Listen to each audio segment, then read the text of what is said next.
Ya.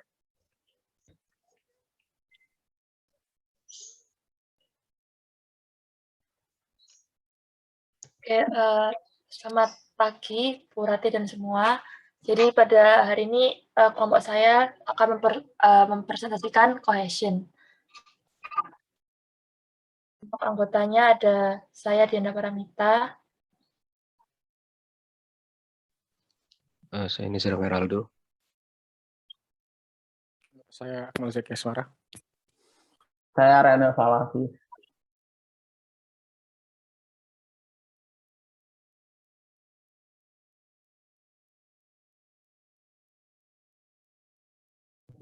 Oke, yang pertama tuh ada pengertian tentang kohesi. Nah, kohesi ini apa? Kohesi itu adalah suatu ukuran dari kekuatan internal sebuah modul yang mengindikasikan seberapa dekat elemen-elemen dalam sebuah modul berasosiasi.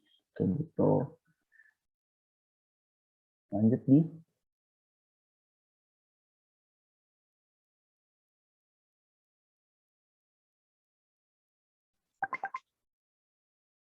Tingkat cohesion pada suatu sistem yang sangat kohesif, keterbacaan kode dan penggunaan kembali meningkat, sementara kompleksitas tetap dapat dikelola, sehingga memang high cohesion jadi salah satu yang ingin dicapai saat membuat suatu perangkat lunak. Seperti cohesion level itu ada koinsidental, logical, temporal, prosedural, komunikasional, sekuensial, dan fungsional. Cohesion atributnya itu dimulai dari yang low cohesion hingga high cohesion, resultan modulnya itu dimulai dari yang terlemah hingga yang terkuat dari atas ke bawah. Untuk penjelasan cohesion levelnya ada di slide berikutnya.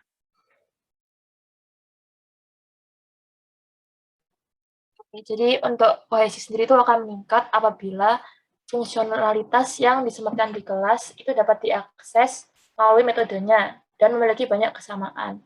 Kemudian apabila metode melakukan sejumlah kecil aktivitas yang berhubungan, jadi menghindari kumpulan data yang kasar atau tidak terkait. Kemudian ada juga metode terkait berada dalam file sumber yang sama atau dikelompokkan bersama. Misalnya dalam file terpisah, tapi dalam subdirektori atau folder yang sama. Ini untuk contoh ketiga ini dimisalkan seperti apabila menggunakan bahasa pemrograman Java, artinya metode terkait berada dalam suatu package atau suatu jar yang sama.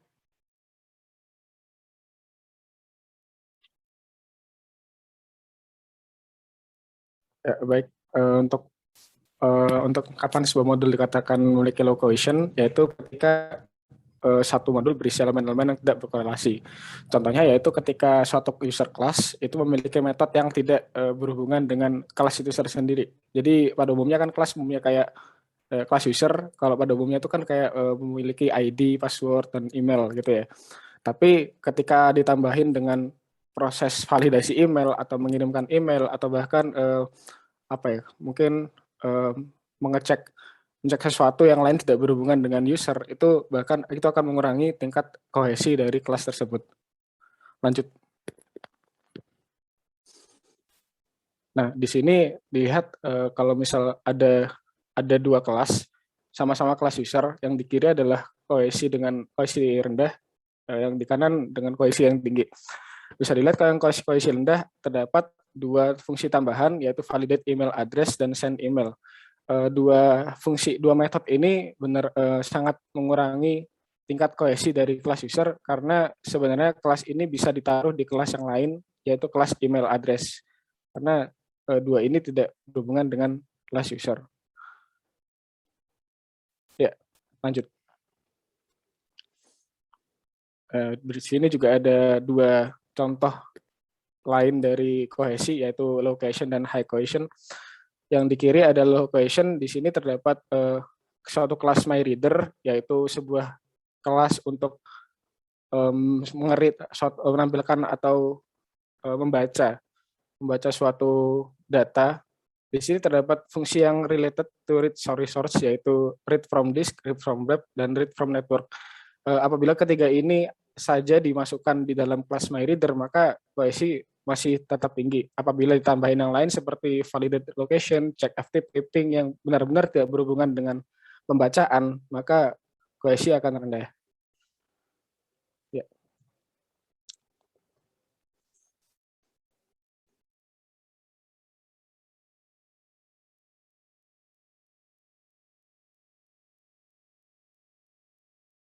Ya, mungkin aku akan melanjutkan buat koinsidental ini salah satu implementasi dari kohesi.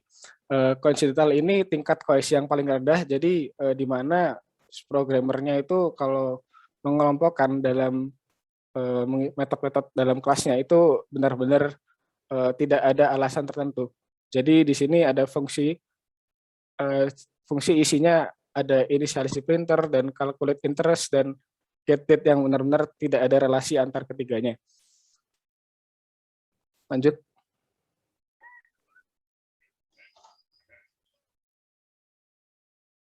Ya, kedua logical.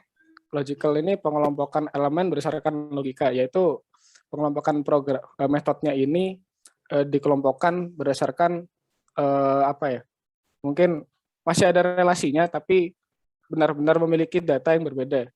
Jadi relasinya kalau di sini kan area. Nah, di ketiga metode itu data yang diproses itu berbeda. Jadi ada circle, ada rectangle, dan triangle.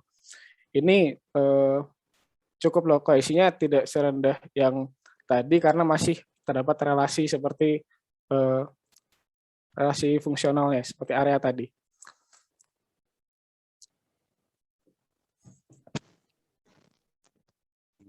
Temporal itu elemen pada suatu modul atau kelas, biasanya digunakan atau dipakai selama periode waktu tertentu. Temporal cohesion biasanya ditemukan pada tahapan inisiasi atau terminasi pemusnahan.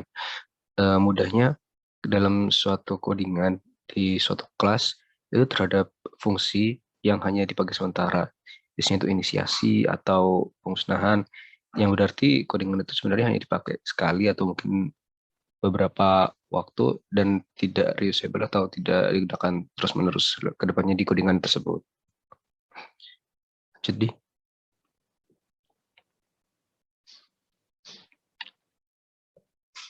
prosedural. Prosedural pada cohesion ada elemen yang dikelompokkan bersama dan harus dijalankan urut atau sekuensial.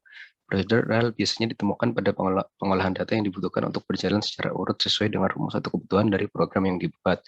Jadi pada suatu modul atau di suatu kelas itu terdapat fungsi yang menjalankannya itu harus urut. Jadi kalau dicontohkan di codingan itu seperti kita untuk membuat kue kan harus menambahkan bahan-bahan, mencampurkan, kemudian dipanggangkan. Tapi itu hanya terjadi di satu modul. Relasinya hanya sebatas seperti itu untuk yang prosedural. Next.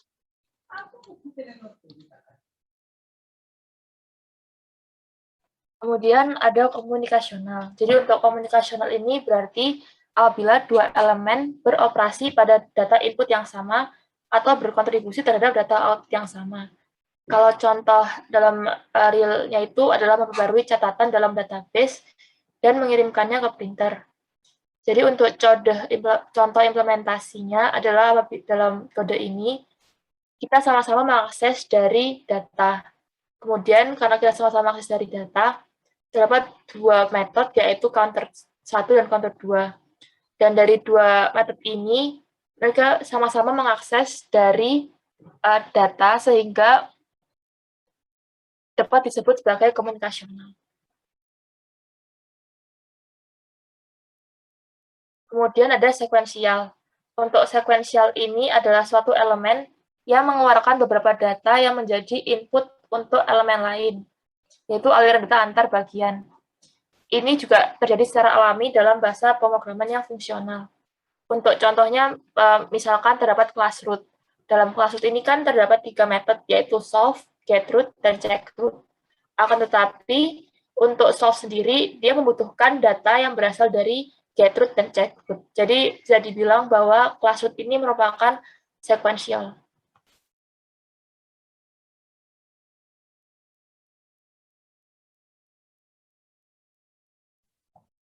Nah, yang terakhir ada fungsional. Nah, fungsional ini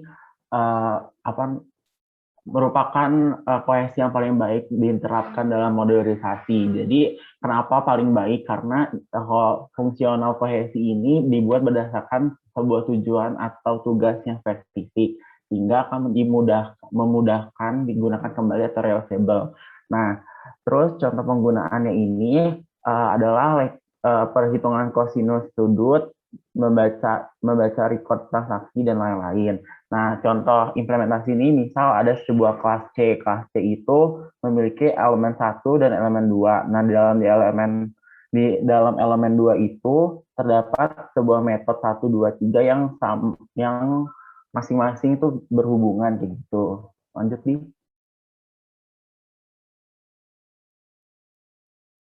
Nah, contoh implementasinya ini, misal ada implementasi operasi aritmatika. Nah, jadi ada modul B si uh, yang dimana si A itu akan menjumlahkan si X dan Y, dan yang si B itu akan mengkalikan si X dan Y kayak gitu. Jadi masing-masing memiliki fungsinya sendiri seperti itu. Nah, sekian dari kelompok kami. Misal teman-teman atau Ibu Rati ada ingin ditanyakan, silakan.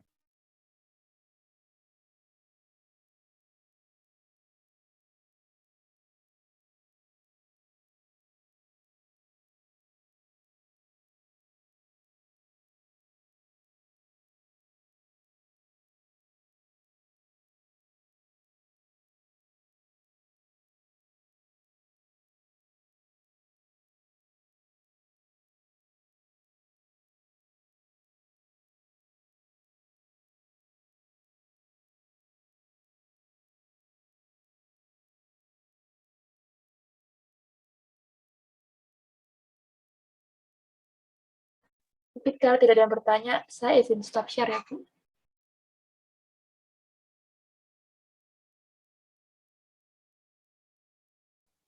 Kayaknya Bu Ratinya keluar deh.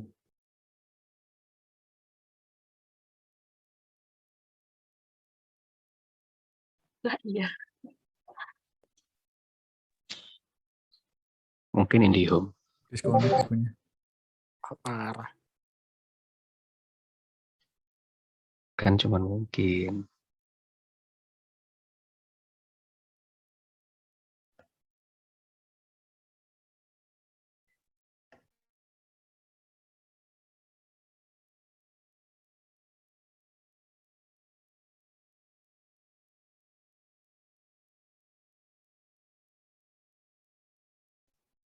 Zar, FYI masih di record.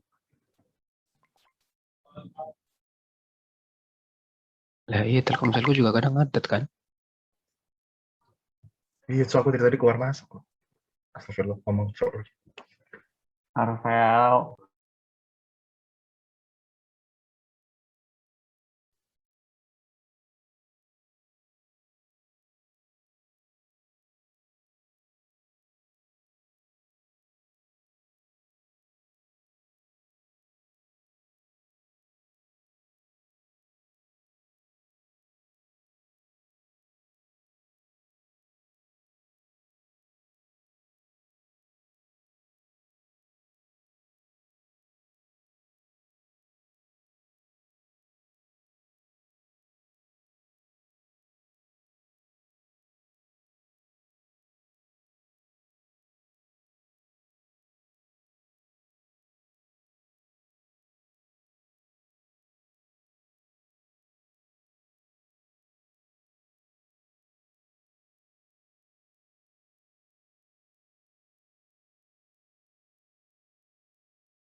Zar, aku pasang ke kamu ya, Zar.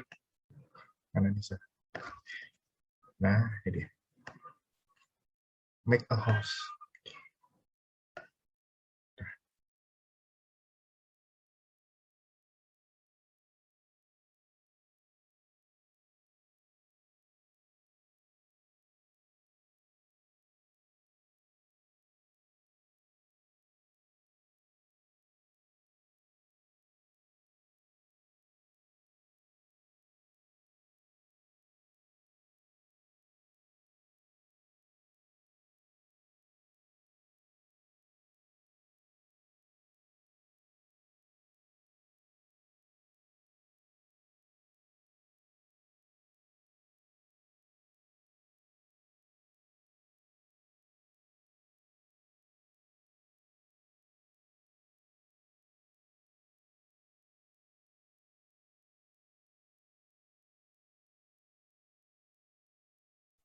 Lanjut kelompok 2 kata ibunya, guys. Lanjut ya. Oke. Ayo. Siapa Kelompok starting, 1 Bang? penutupan dulu nggak? Oke, sekian dari kelompok kami. Kurang lebih mohon maaf. Assalamualaikum warahmatullahi wabarakatuh. Waalaikumsalam warahmatullahi wabarakatuh. Waalaikumsalam warahmatullahi wabarakatuh. Oke, silakan kelompok 2. Aku kelompok 2. Ayo, kelompok 2. Pak Sarkin, Pak. Kita fail, ya ampun. Silakan. Aku share screen. Aku share screen ya. Oke, bisa.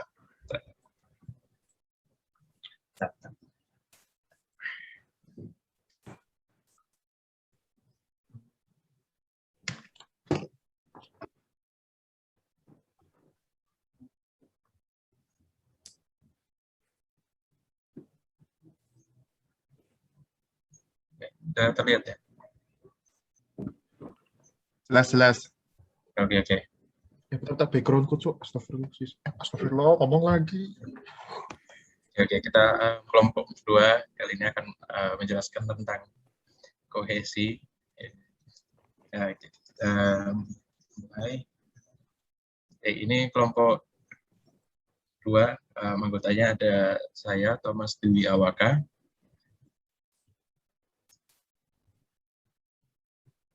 Ya, kemudian saya ada Vaga Frasananda, NF40. Saya Baika Prawira. Saya Muhammad Sisani, NLP 45. Kita mulai dari apa itu kohesi.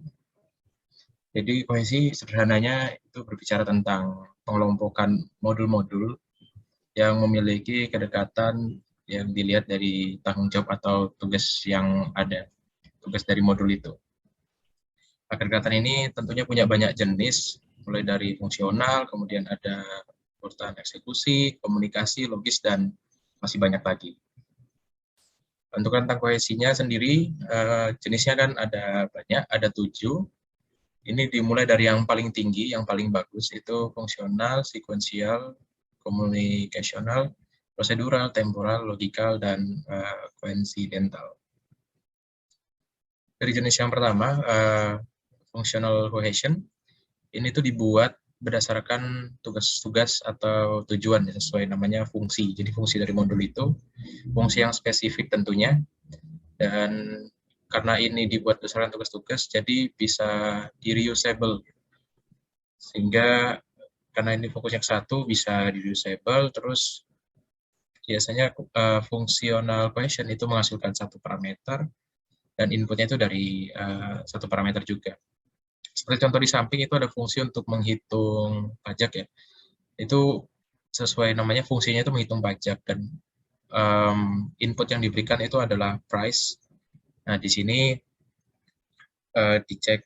Jadi setiap if itu bisa dibilang menjadi modul yang menjalankan sebuah tugas, yang dimana tugasnya itu secara spesifik menghitung sales task ketika price-nya di bawah 50 atau di bawah 100 dan lainnya.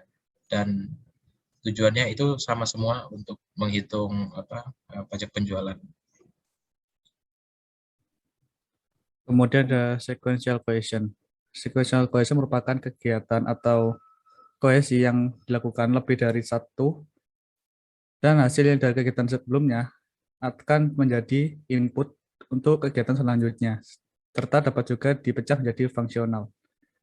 Jadi untuk ini bisa memuat beberapa fungsi, dan hasil outputnya itu menjadi output untuk kegiatan selanjutnya. Memiliki minimal satu parameter input. Misalkan seperti di contoh proses purchase, di mana di dalam situ terdapat variabel total purchase yang digunakan secara berkali-kali, terutama yang di loop.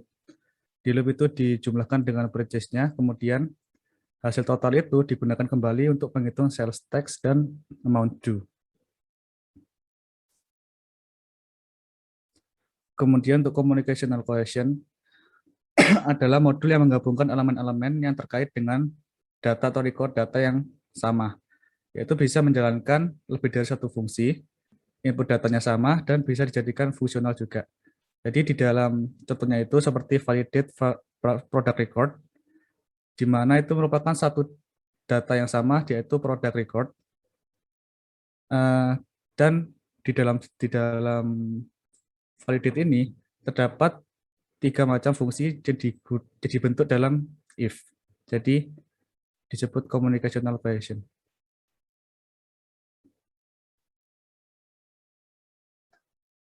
Ya, kemudian berlanjut, di sini ada procedural cohesion. Jadi, kohesi prosedural itu apa? Itu adalah kohesi yang terjadi ketika elemen-elemen dalam sebuah modul itu dihubungkan berdasarkan prosedur tertentu.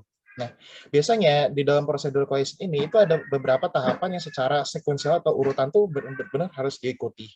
Ciri-ciri dari prosedur cohesion itu apa? Yang pertama tuh satu kegiatan tuh tidak berhubungan dengan kegiatan lain. Dan yang kedua itu elemen tuh dapat dipecahkan menjadi fungsional. Nah, di sini tuh kan kita lihat ya, ada contoh modul read student record dan total student age. Ini adalah modul untuk menghitung record dari student dan rata-rata umurnya.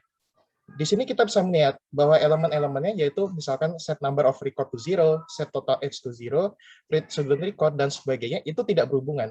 Akan tetapi, elemen-elemen ini itu harus dilakukan dalam urutan tertentu. Sebagai contoh nih, yang pertama itu ada set number of record to 0. Jadi number of record itu harus diinisiasi dengan 0 di awal. Jadi dia tidak boleh diletakkan misalnya itu sebelum print number of record, karena akan mengubah hasil dan membuat program menjadi salah.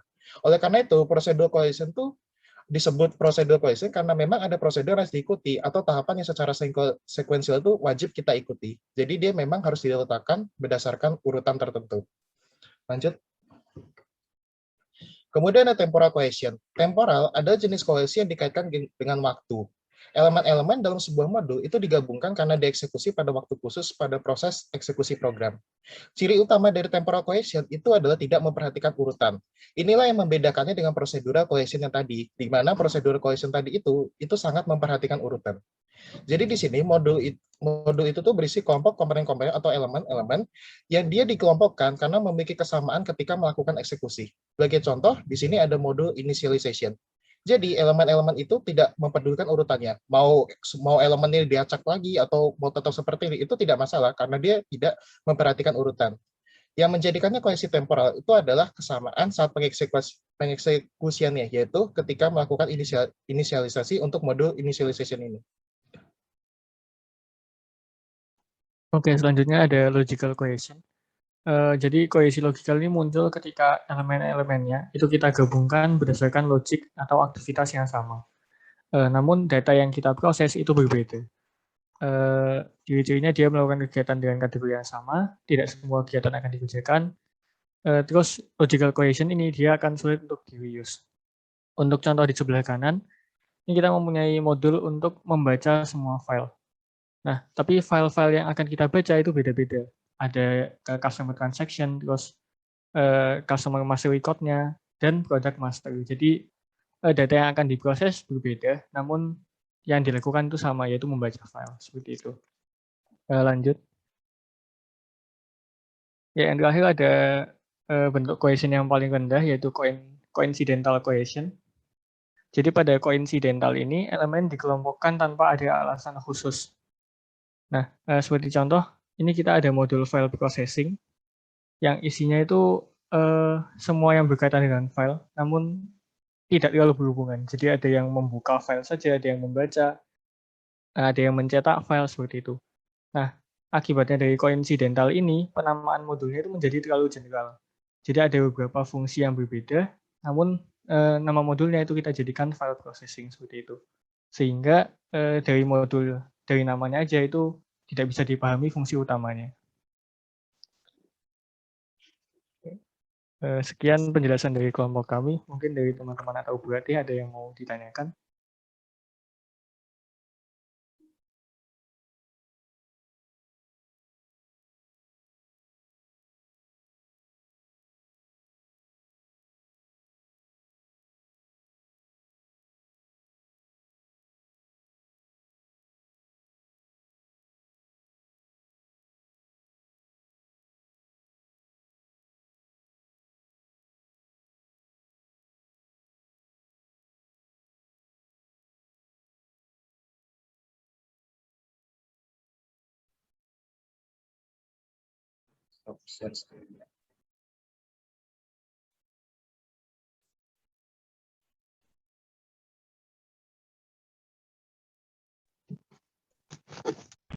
Dengar ya suara saya?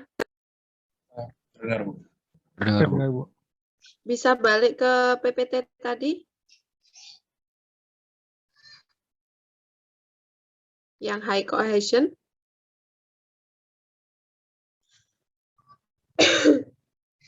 Yang ini. Fungsional ya? Oh iya. Bisa ke fungsional? Ya.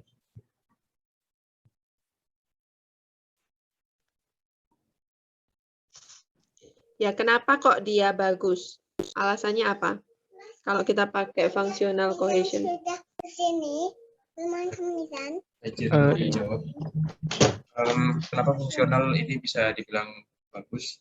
Jadi sesuai dari definisi dari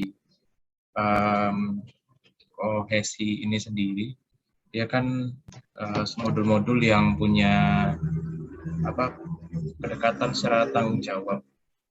Nah, ini dilihat fungsinya kan di dalam contoh ini fungsinya adalah menghitung pajak penjualan. Kalau fungsional itu dia bagus karena mereka betul-betul dia modul yang ada di dalam contoh ini sesuai fungsi, dia menjalankan sesuai fungsi dan semuanya itu tidak secara kohesi betul dekat karena semuanya berfokus di penjualan. Lalu dia tidak saling menunggu, jadi bisa berjalan sendiri begitu, tidak bergantung dengan modul yang lainnya. Dan ini kan menghitung penjualan, bisa juga nanti dipakai lagi di menghitung penjualan yang lainnya. Dari teman-teman mau menambahkan. Mungkin saya ingin menambahkan, Bu. Jadi untuk functional cohesion ini juga yang bagus itu kenapa? Karena dia itu setelah dijalankan itu outputnya hanya satu, tetapi untuk memproduksi satu output itu dia bisa menggunakan berbagai macam parameter seperti itu, Bu. Terima kasih. Maksudnya terhubung ke berbagai macam parameter itu apa? Oh bukan, Bu. Maksud saya jadi program dengan functional cohesion itu dia bisa menghasilkan satu output, tetapi untuk output itu sendiri tuh input parameter inputnya itu bisa banyak gitu, Bu. Seperti itu, Bu.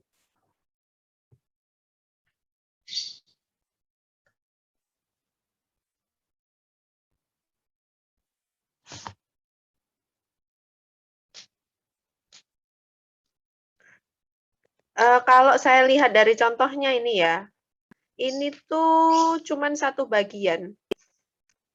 Padahal cohesion itu menunjukkan hubungan pada beberapa bagian.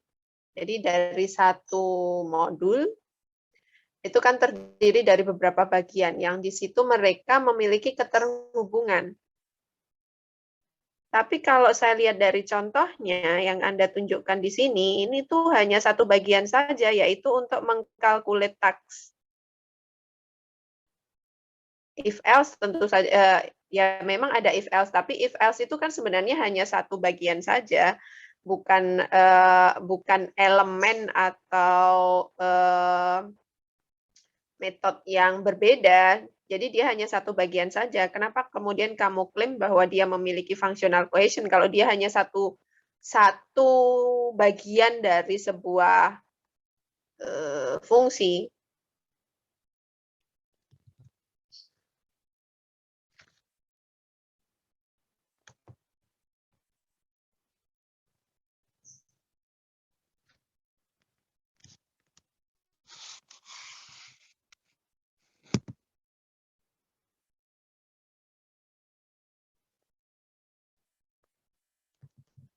Itu definisimu sendiri loh. Tiap bagian mengeksekusi satu tugas. Berarti kan tidak hanya ada satu bagian di situ, harusnya definisinya.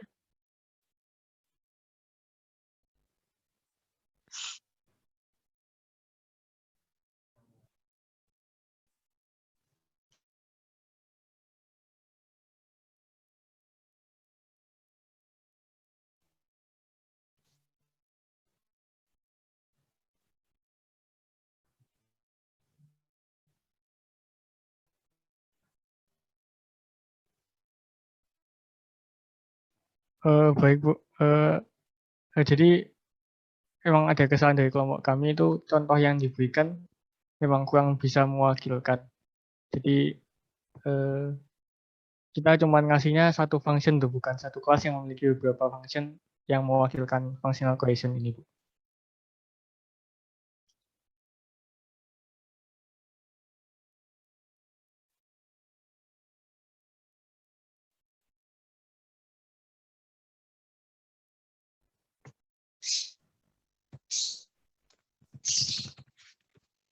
Hmm.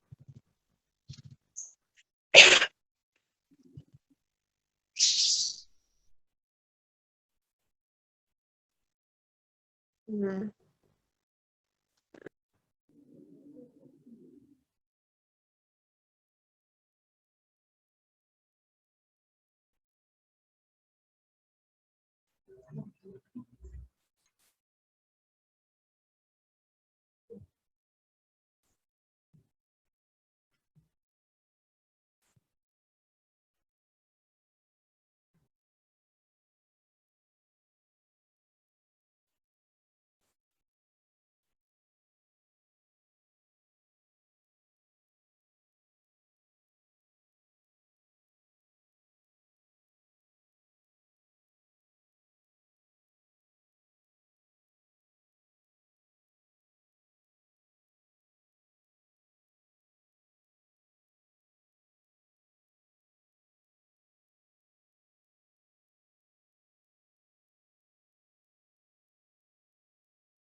Opsi. Ya, sorry ya, hilang lagi. Oke, jadi itu ya. Jadi yang dimaksud dengan kohesi itu pastinya elemen dalam satu modul. Nah, satu modul itu kan ada banyak elemen gitu. Ada fungsi A, fungsi B, fungsi C, dan seterusnya. Yang kemudian yang dimaksud dengan kohesi adalah bagaimana fungsi-fungsi ini saling berhubungan atau saling terkait antara satu dengan yang lainnya. Ketika kemudian memiliki fungsi yang sama, sama-sama menyelesaikan tugas, misalkan di sini perhitungan pajak. Perhitungan pajak itu terdiri dari apa saja? Oh, cari dulu gajinya berapa. Ya, itu fungsi yang pertama. Fungsi yang kedua, oh cari dulu, kemudian apakah dia termasuk punya gaji apa saja. Baru setelah itu di fungsi yang lain ngitung pajaknya. Seperti itu. Jadi dia memiliki keterkaitan antar elemen-elemennya. Ada keterkaitan antar elemen-elemennya yang artinya tidak hanya ada satu elemen. Kalau namanya satu elemen itu nggak ada kohesi dengan yang lainnya ya, cuman elemen satu doang, bagaimana dia terkait dengan yang lainnya, seperti itu ya. Tolong dijadikan sebagai catatan nanti kalau membicarakan tentang kohesi. Seperti itu. Baik, Dan mungkin bisa diperbaiki nanti dari kelompok ini, dicek apakah benar kalian menggunakan elemen yang berbeda, dan misalkan kalau koinsidental, apakah memang itu antar elemen-elemen yang di situ tuh nggak ada hubungannya sama sekali, asal taruh aja semua gitu ya. Kalau dulu mungkin belajar pemrograman terstruktur atau ngoding pertama kali sebelum masuk informatika, semua dimasukkan ke dalam satu fungsi. Ngapain aja itu, mau koneksi ke database, mau ngitung, mau menampilkan gambar, dan seterusnya dimasukkan ke dalam satu fungsi gitu. Itu yang nggak ada keterkaitannya sama sekali. Nah, kalau yang fungsional itu setiap elemennya, setiap modulnya itu nanti memiliki fungsi-fungsi yang sama. Seperti itu ya. Oke. baik Bu, terima kasih, saya nanti akan kami tambahkan. Ya, terima kasih kelompok kedua. Next, kelompok 3, silakan. Ya, Bu, saya izin share screen. Silakan.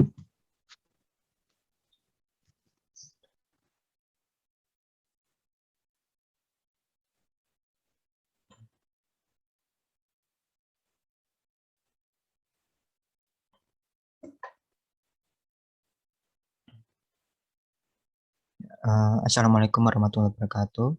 Selamat pagi, Bu Rati dan teman-teman semua.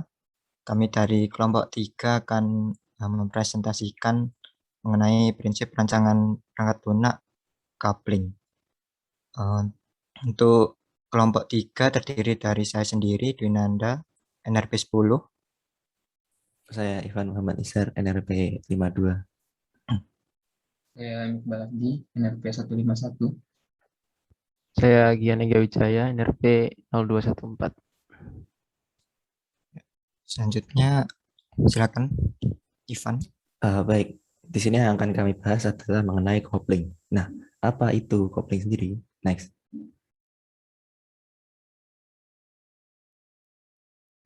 Coupling sendiri adalah derajat saling ketergantungan antara modul. Nah, perangkat lunak yang baik itu cenderung memiliki coupling yang loosely atau nggak terlalu erat gitu. Nah, di sini ada contohnya. Kalau yang baik itu loosely coupled dan high cohesion. Nah, di sini kami akan hanya membahas tentang couplingnya saja. Di sini ada dua modul, di mana modulnya itu hanya tererat pada satu hubungan di garis hijau ini saja. Sedangkan yang buruk itu yang bawah, dia memiliki high coupling atau kuat couplingnya itu. Mereka memiliki banyak garis yang saling menghubungkan antara dua modul. Next. Nah, ini adalah jenis-jenis coupling yang akan kami bahas pada slide berikutnya. Dimulai dari content coupling hingga no direct coupling, di mana content coupling ini yang paling buruk dan no direct adalah yang paling baik. Lanjut. Lalu coupling yang pertama, yang terburuk yaitu ada content coupling. Content coupling adalah content coupling yang terjadi ketika sebuah logic dalam metode bergantung pada variabel internal pada metode lain. Atau dapat disebut juga sebuah metode disimpan dalam metode lain. Content coupling adalah salah satu bentuk coupling yang terburuk dan coupling ini harus dihindari. Selanjutnya. Lalu contoh dari content coupling, yaitu terdapat sebuah metode A memiliki variabel lokal yang digunakan sebagai counter. Namun nilai counter tersebut menjadi sebuah nilai kembalian atau return pada metode A. Kemudian metode B memanggil metode A dan menggunakan nilai kembalian atau return, yaitu counter dari metode A, yang menjadi logic pada metode B. Nah, hal tersebut tentunya membuat tingkat ketergantungan metode B terhadap metode A semakin tinggi, karena setiap ada perubahan internal di metode A, metode B juga harus mengikuti, meskipun perubahan internal tersebut tidak ada sangkut pautnya dengan metode B. Selanjutnya. Lalu yang kedua terburuk itu ada common coupling. Common coupling sendiri merupakan tipe coupling yang memiliki derajat high coupling. Kedua terburuk. Kemudian penyebab terjadinya coupling ini yaitu penggunaan variabel global oleh lebih dari satu metode.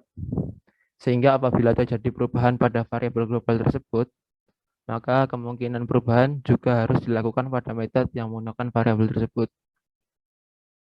Kemudian contohnya di sini ada dua metode M1 dan M2 yang common couple, karena M1 dan M2 ini membagi informasi variabel global untuk menggunakan metode-metodenya. Selanjutnya. Lalu selanjutnya ada external coupling. Pengertian umum dari external coupling adalah external coupling terjadi ketika satu atau lebih modul berbagi format data, protokol komunikasi, global variabel atau antarmuka perangkat yang dibebankan secara eksternal. Pada dasarnya ini terkait dengan komunikasi ke tools dan atau ke perangkat eksternal. Misalnya di sini ada dua objek yang berkomunikasi menggunakan protokol komunikasi secara eksternal. Lanjut. Mungkin kalau dalam pemrogramannya atau saat ngoding, contoh external copying itu saat kita menggunakan third party libraries. Nah, misalnya di sini kita mengimpor sebuah libraries money class provider. Lalu kita menggunakan method dari libraries tersebut, misalnya itu ada get amount. Nah, misalnya seorang author yang mempunyai libraries money class provider ini menghapus method dari get amount-nya atau mengubah fungsi dari method get amount-nya, maka misalnya seluruh sistem kita yang menggunakan metode dari get amount ini bakal terpengaruh. Mungkin seperti itu. Lanjut. Lalu misalnya contoh kedua, misalnya di file .json kita menggunakan di sini dependencies library superheroes. Nah, saat kita misalnya tidak sengaja menghapus library superheroes ini, kita download secara eksternal gitu ya, maka seluruh sistem kita yang menggunakan libraries ini ya bisa terpengaruh dan bisa tidak bekerja. Untuk external coupling ini lebih ke high coupling, tetapi kita walaupun ini lebih ke high coupling, tetapi kita sebagai programmer masih membutuhkan third party libraries untuk memudahkan kita dalam membuat program. Mungkin untuk external coupling seperti itu. Lanjut. Baik, selanjutnya adalah control coupling. Nah, control coupling sendiri adalah ketika modul mengirimkan data pada modul lain, di mana data tersebut bisa mengendalikan flow dari modul yang telah dikirimi data tersebut. Nah, di sini ada contohnya, ada modul foo dan ada metode bar.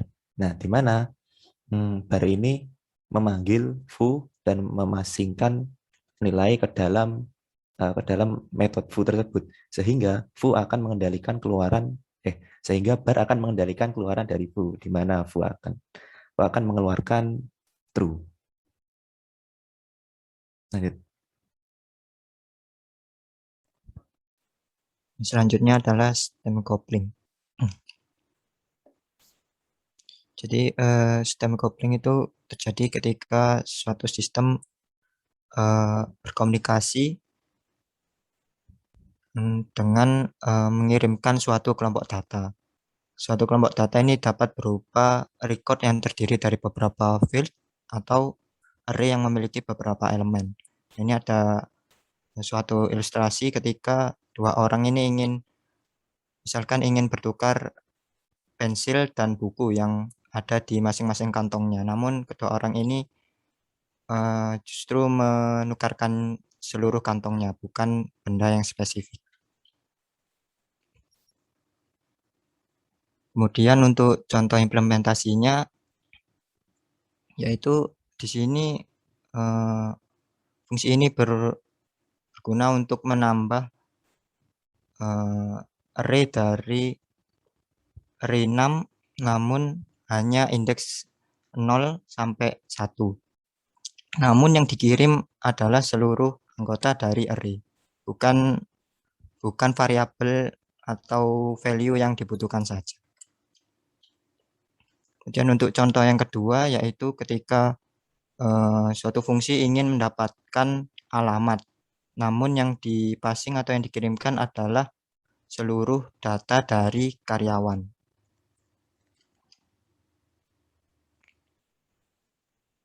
Kemudian yang selanjutnya adalah data coupling. Jadi data coupling itu yaitu komunikasi yang dilakukan oleh suatu modul dengan modul lainnya melalui suatu data, baik item tunggal maupun elemen dari suatu array.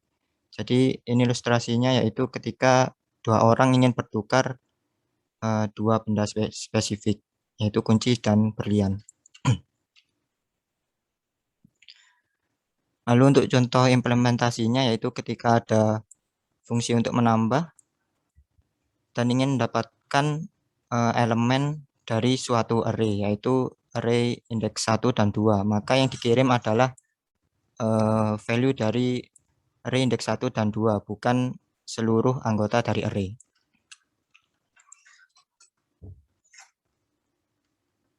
Kemudian Untuk yang contoh yang selanjutnya yaitu ketika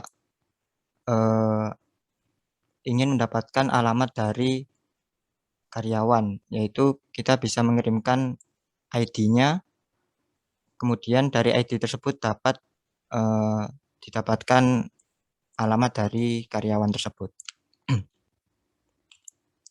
Lalu yang terakhir adalah no direct coupling, yaitu ketika suatu sistem dikatakan no direct coupling jika suatu modul tidak memiliki hubungan dengan modul lainnya, sehingga tidak terjadi pertukaran data.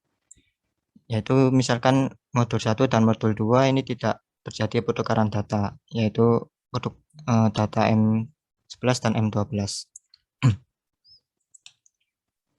Contoh implementasinya yaitu ketika ada dua fungsi kurang dan tambah ini tidak saling berhubungan atau tidak terjadi pertukaran data antar dua fungsi tersebut. Berikut ada referensinya. Apakah ada pertanyaan?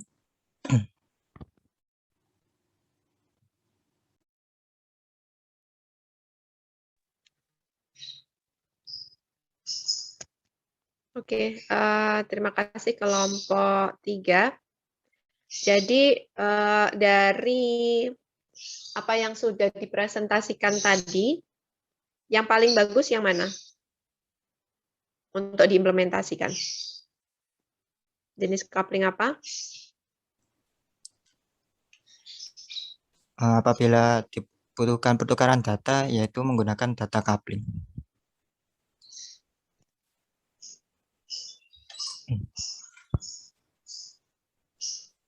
Data coupling ya? Ya, benar.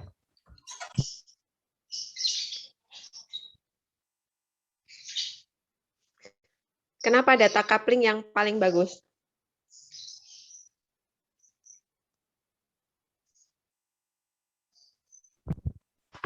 Karena pertukaran yang terjadi itu adalah data yang benar-benar dibutuhkan oleh suatu metode gitu, atau suatu modul. Oke, iya, iya seperti itu. Jadi kalau kita pakai data coupling, kita nggak butuh untuk kemudian mengirimkan sesuatu yang sebenarnya tidak kita pakai gitu ya. Kayak misalkan Anda, oh saya itu butuhnya charger. Chargernya dikirim, tapi juga kemudian baju dikirim, lalu kipas angin dikirim, tidak seperti itu seharusnya. Nah, yang dimaksud dengan data coupling ini adalah data saja yang dikirimkan, apa yang dibutuhkan oleh satu elemen di dalam sebuah modul itu. Kalau misalkan cuman butuhnya data A, maka yang dikirimkan hanya data A. Seperti itu yang bagus. Nah, kalau yang sebelum-sebelumnya itu kan ditunjukkan bagaimana ada yang ditukarkan semuanya. Nah, stem coupling ya, ditukarkan semuanya, dikirimkan semua yang ada di sebuah elemen di sebuah fungsi dikirimkan ke fungsi yang lainnya. Nah, itu masih belum bagus. Seperti itu ya. Terima kasih kelompok 3. Bisa diperdalam oleh kelompok 4 terkait coupling juga ya, kelompok 4. Silakan. Nah, sekian dari kelompok 3. Mohon maaf apabila ada kekurangan. Wassalamualaikum warahmatullahi wabarakatuh. Baik Ibu, saya izin share screen ya Bu.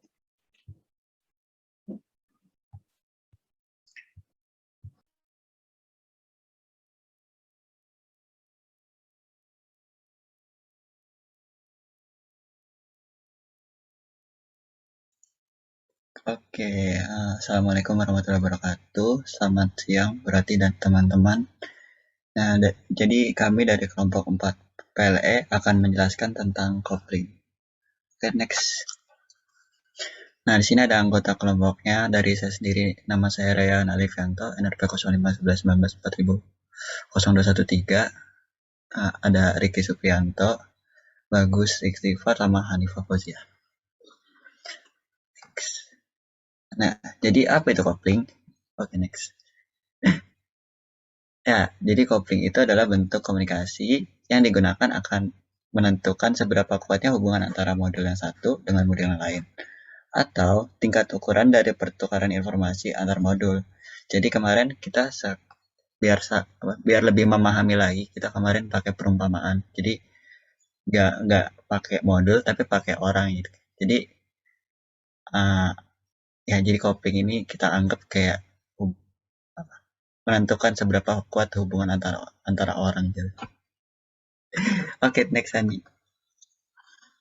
Nah, jadi kopling ini itu udah jelasin sama kelompok sebelumnya juga kalau tingkatan kopling yang paling baik itu adalah kopling yang paling rendah atau loose kopling. Jadi semakin kuat koplingnya atau semakin bergantung pada modul lain, maka kopling itu makin gak baik. Tapi semakin lemah koplingnya, artinya semakin mandiri mudah dikembangin atau digunain sama sistem yang lain tanpa harus terikat, itu semakin kuat. Oke, next. Nah, jadi ini tingkatan koplingnya. Next lagi. Nah, dari yang paling kiri atas itu dia paling lemah dari content coupling. Terus common coupling, control coupling, terus ada stem coupling, data coupling. Data coupling itu udah termasuk yang paling baik atau yang tingkat couplingnya tingkat couplingnya itu lowest level. Kalau uncoupling itu dia tidak ada ikatan sama sekali. Mungkin nanti bisa dijelasin secara mendalam. Oke, next. Mungkin mulai dari content coupling ini akan dijelaskan sama Ricky. Kan Ricky. Oke, baik. Sebelumnya maaf on cam, nggak bisa on cam karena terkendala jaringan. Mungkin bisa langsung next saja. Oke, content coupling. Content coupling atau bisa disebut juga pathological coupling. Ini tipe coupling ini terjadi pada saat sebuah logik di dalam sebuah modul bergantung pada detail internal yang ada di dalam modul lain. Lalu suatu modul dapat memodifikasi, mengakses, atau secara langsung merujuk pada konten atau cara kerja dari modul lain. Untuk ilustrasinya, intinya saat kita memiliki suatu modul A dan suatu modul B yang sangat bergantung, nah, saat modul B berubah, maka nanti modul A akan juga berubah. Mungkin untuk contoh pertama, modul A ini memodifikasi isi dari modul B, di mana pada modul A itu akan menuju ke Z dan modul B akan menuju ke Y. Lalu untuk contoh yang kedua, ada fungsi sum values yang mengambil nilai-nilai dari kalkulator. Kalkulatornya sendiri memiliki nilai, ada resultnya, tapi pada fungsi sum value ini, dia mengubah atau mengganti nilai internal result di kalkulatornya itu. Oke, mungkin itu. Next. Yang kedua yaitu common coupling. Next.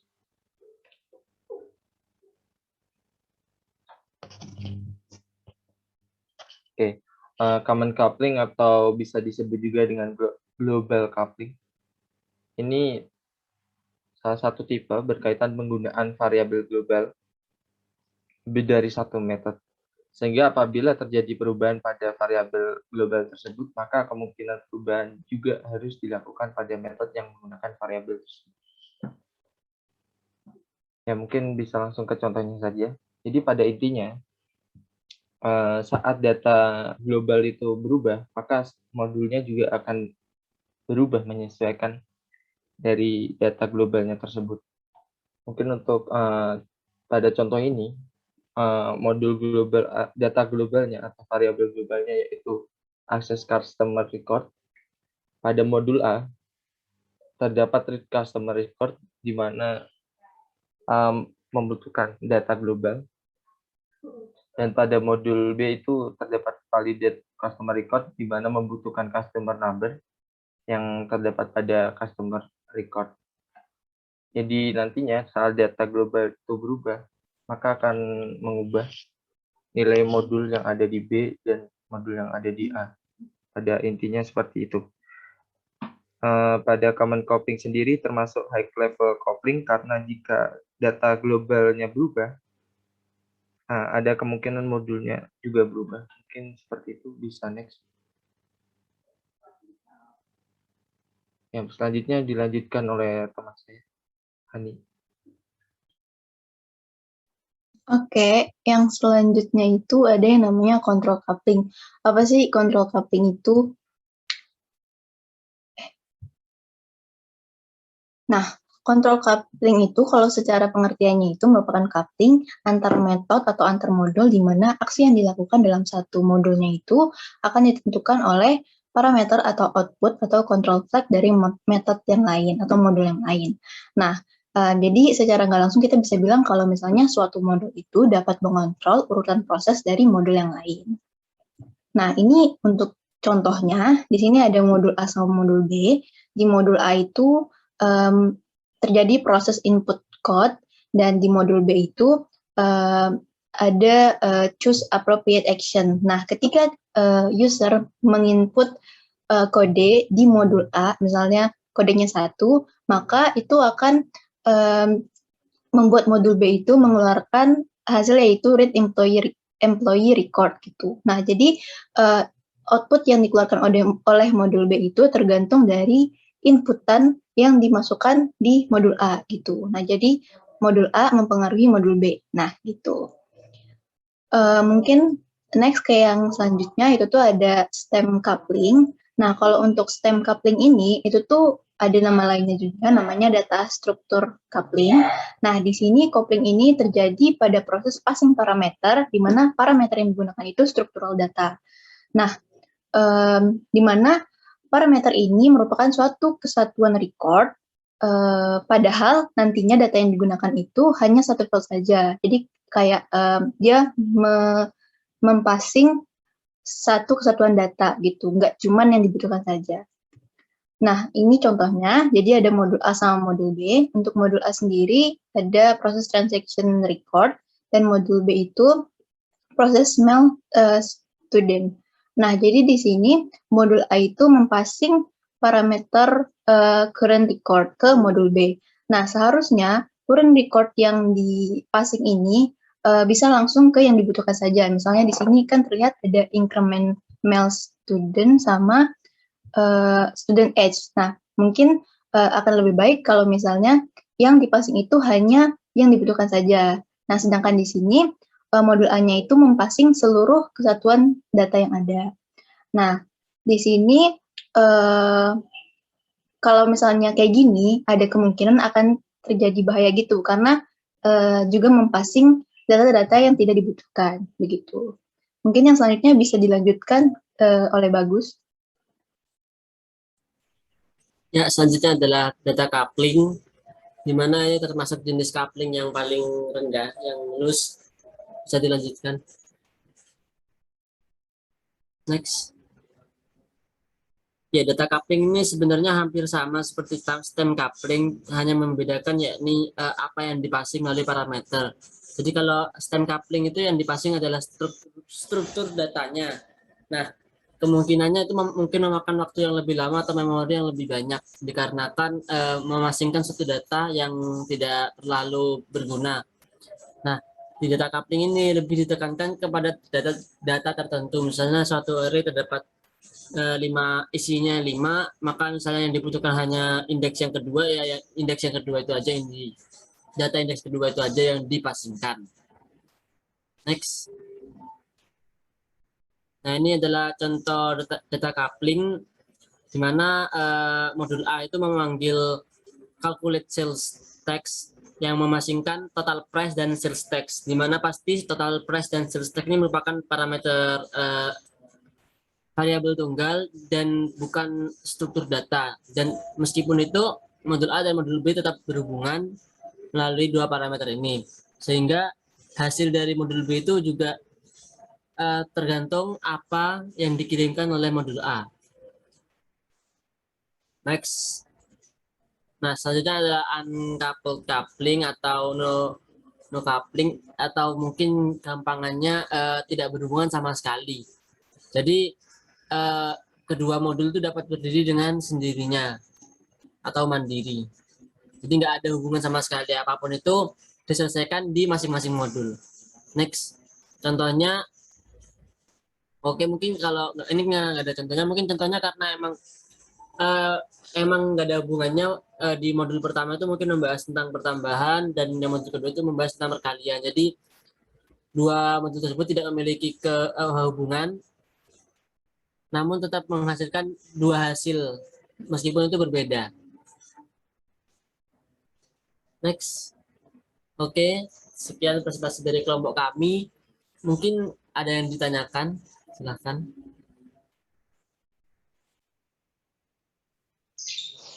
Ada pertanyaan dari kelompok yang lain?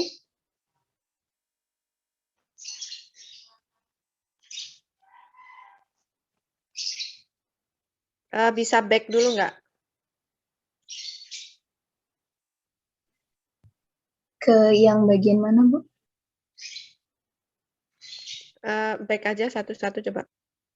Nah, bagaimana dengan uncoupled? Apakah model ini bagus atau tidak? Kalau iya kenapa, kalau tidak kenapa? Mungkin izin menjawab dan memberikan pendapat, Bu. Silakan. Kalau menurut saya, karena berdasarkan tadi tingkatan coupling, ini juga termasuk tingkatan coupling yang bagus, melainkan memang apa ya, tidak menerapkan coupling sama sekali gitu. Tapi kalau seumpama coupling yang ingin memakai suatu coupling atau menerapkan coupling, itu lebih baik yang sebelumnya, Bu, yakni data tadi. Seperti itu. Mungkin izin menambahkan, Bu, kalau dari prinsipnya sendiri itu kan yang bagus itu yang low coupling ya. Jadi kayak masih ada hubungan walaupun sedikit gitu. Nah, kalau uncoupled atau no direct ini kan sama sekali belum ada hubungannya gitu, Bu. Loose ya. Gitu. Mungkin seperti itu sih, Bu. Jadi kalau uncoupled ini kan sama sekali nggak ada hubungan. Nah, akan lebih baik kalau misalnya masih ada hubungan atau tapi levelnya tuh loose atau sedikit gitu, atau rendah gitu. Oke. Iya. Terkait dengan uncoupled ya. Itu kalau orang tadi kan kamu pakai ngibaratkannya orang gitu ya.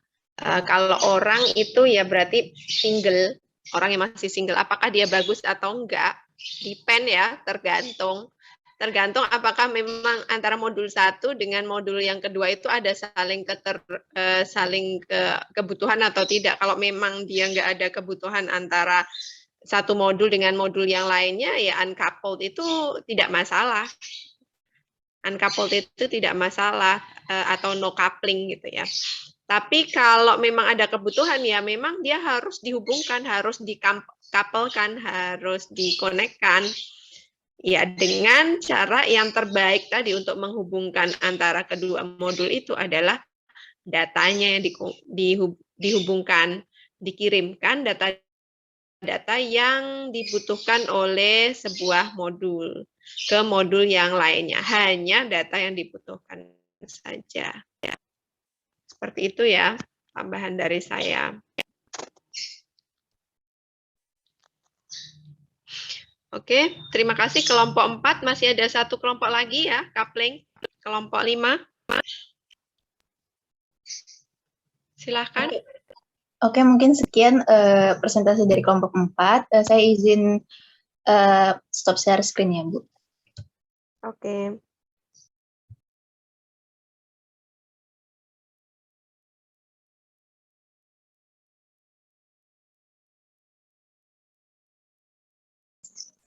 Assalamualaikum warahmatullahi wabarakatuh. Kami dari kelompok 5 akan presentasikan mengenai topik kelompok kami, yakni coupling, type and use. Anggota kelompok kami ada saya, Naswa Mirahati, NRP 051133. Ada saya, Nurul Zatil Ulum, NRP 051058.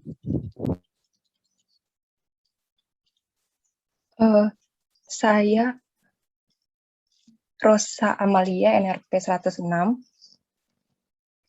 Dan saya Zuratul Adilah, NRP 139.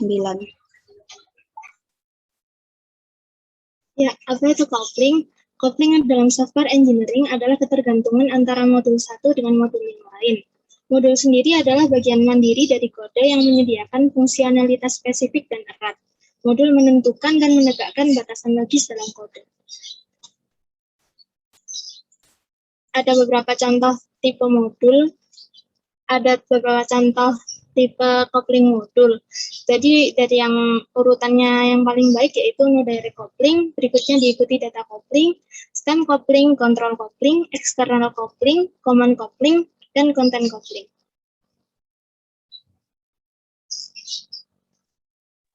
Ya, selanjutnya kita membahas dari yang paling bawah, yaitu content coupling.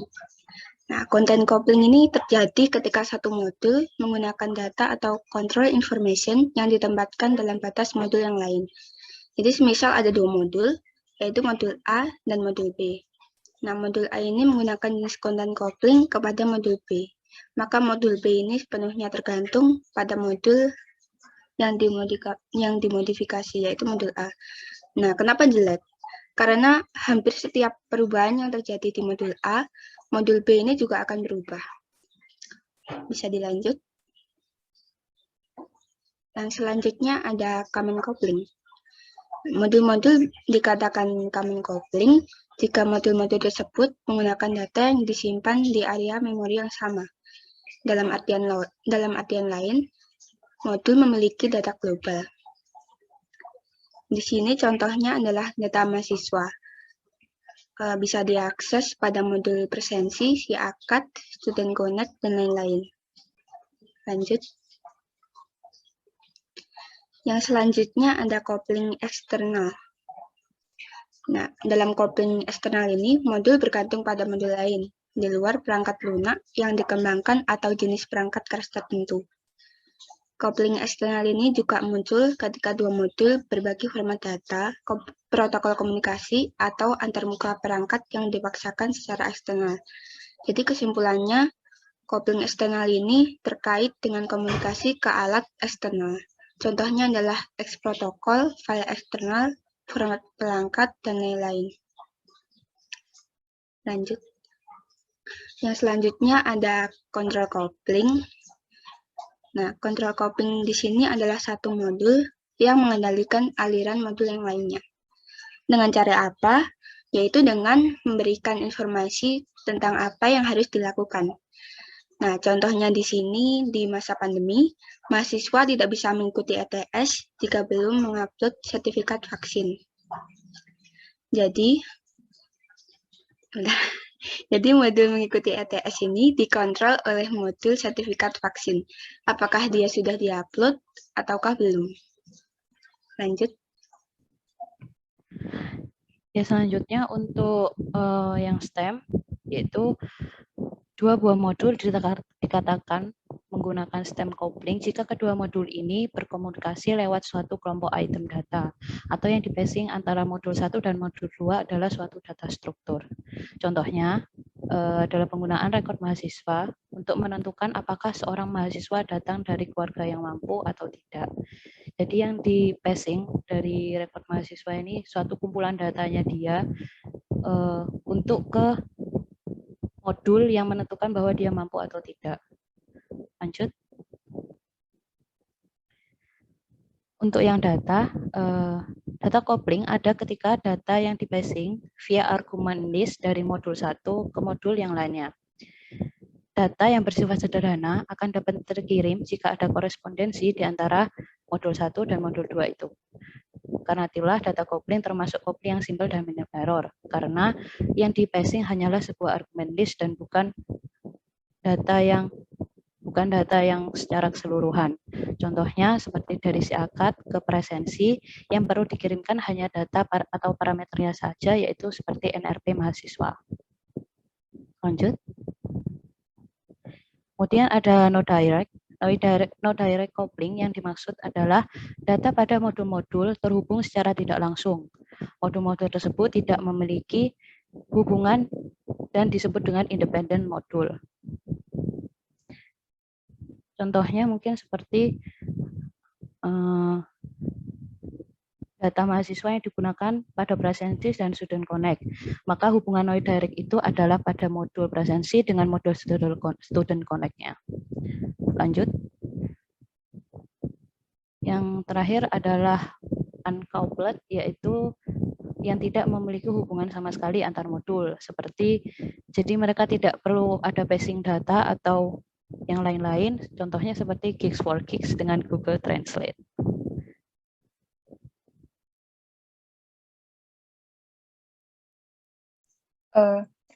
Selanjutnya ada contoh implementasi. Contoh untuk tight coupling itu di sini ada kode program Java dengan dua kelas yang memiliki ketergantungan yang sangat kuat. Jadi jika kita ingin mengubah sesuatu di kelas box, maka kita harus mengubah sesuatu pula di kelas volume. Contohnya, misalnya itu kita ingin mengubah variabel volume ini, maka kita juga harus mengubah variabel volume di kelas volume juga. Bila dianalogikan, jika kamu ingin mengganti kulit, maka kamu juga harus mengganti badanmu juga, karena kulit dan badan itu hal yang harus bersatu dan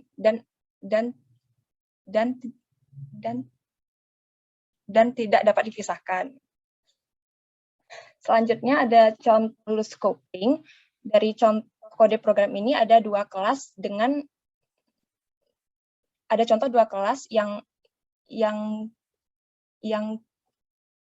tidak memiliki ketergantungan. Jadi kalau kita ingin mengubah sesuatu di kelas box, maka kita tidak harus mengubah sesuatu pula di kelas volume. Misalnya kita mau ganti nama variabel volume, kita tidak harus mengubah sesuatu di kelas volume ini. Jika dianalogikan, seperti kalau kamu ingin berganti pakaian, kamu tidak harus mengganti badanmu juga, karena badan dan bajumu itu merupakan hal yang masing-masing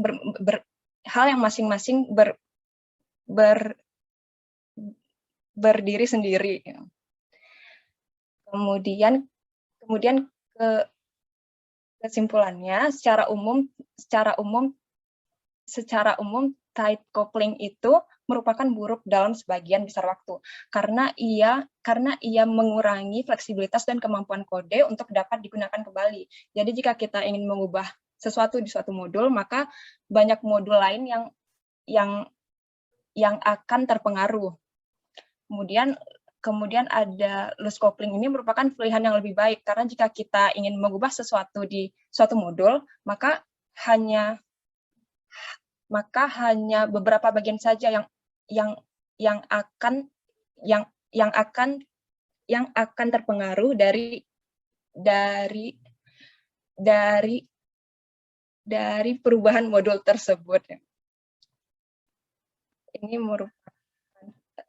merupakan referensi dari slide-slide kami sebelumnya. Terima kasih.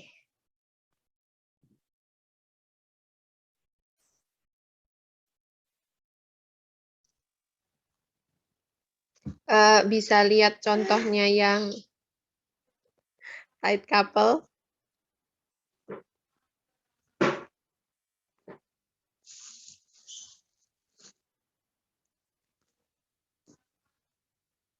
Kenapa dia tight? Jadi kalau menurut saya, jadi kalau kita ingin mengubah sesuatu di kelas box ini, maka kita juga harus mengubah sesuatu di kelas volume. Misalnya kalau kita mengubah nama variabel volume ini, kita juga harus mengubah variabel ini, Bu. Cara memanggil variabel tersebut di kelas volume.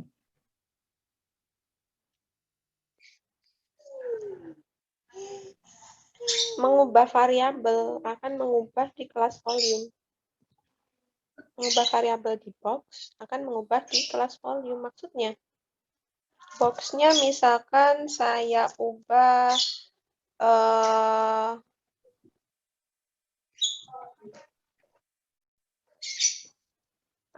length-nya gitu. Namanya length jadi panjang gitu. Apakah kemudian akan mempengaruhi kelas volume? Kalau misalnya itu tidak mempengaruhi.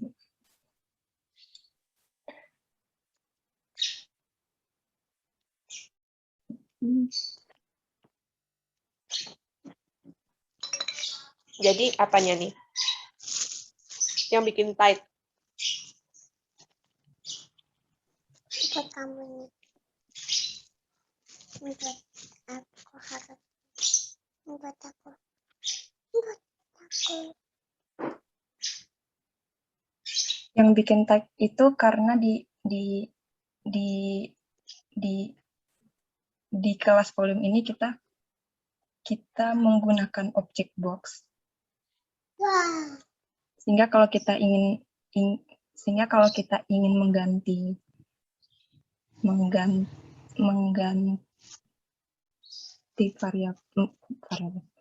mengganti parameter di fungsi box ini, kita juga harus mengganti parameter yang akan dipasang.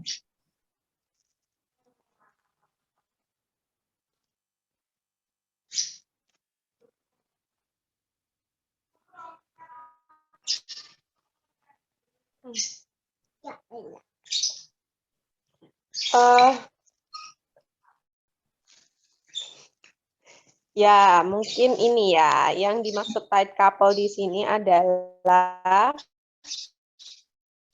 kalau misalkan kita ganti, kalau namanya volume itu kan ngitungnya luas alas dikalikan tinggi, gitu ya.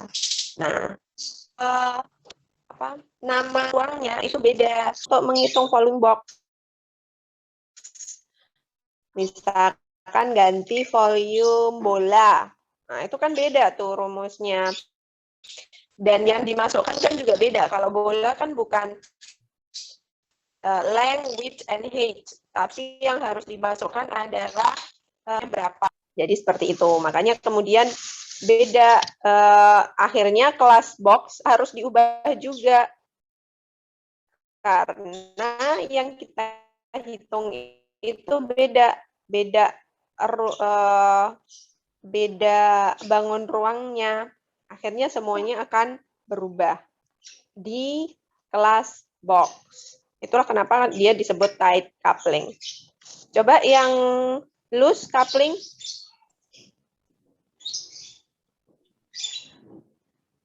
Loose coupling. Loose coupling ini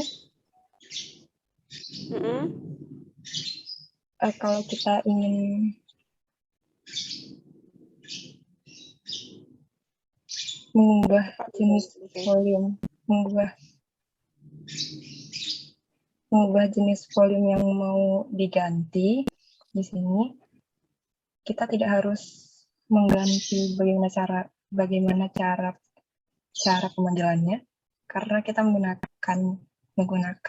menggunakan metode get volume di kelas box ini.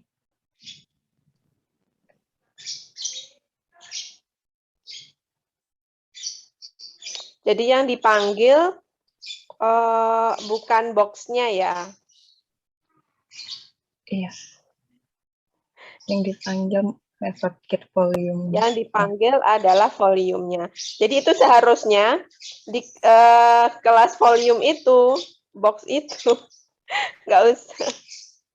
Oh bisa sih, bisa dimasukkan. Oh iya itu dibutuhkan. Iya, karena yang dipanggil dia bukan box-nya langsung, jadi volume-nya yang dipanggil. Jadi ada variabel volume yang itu yang kemudian dimasukkan ke dalam kelas volume, nanti dikirimkan ke kelas volume, seperti itu. Jadi nggak langsung ya, jadi kalaupun box diubah, dia nggak akan merubah semuanya. Oke.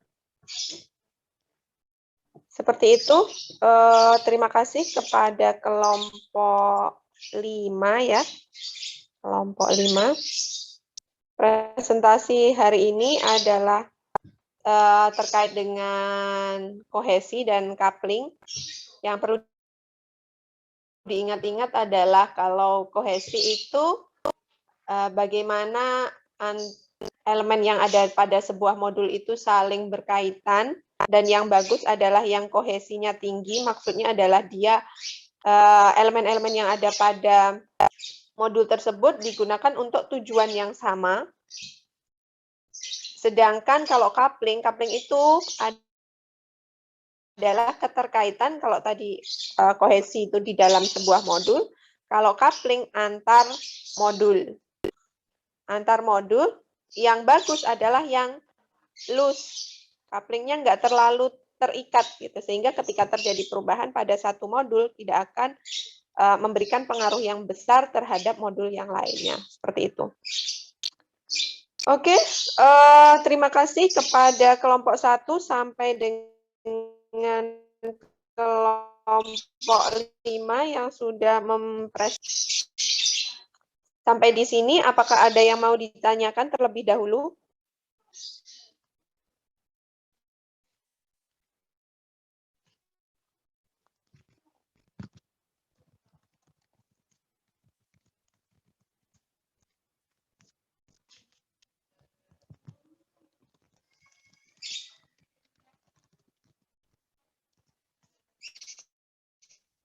Kalau memang tidak ada, saya akhiri 3 prinsip yang lainnya dan akan diberikan contoh oleh teman-teman kalian dari kelompok yang lainnya.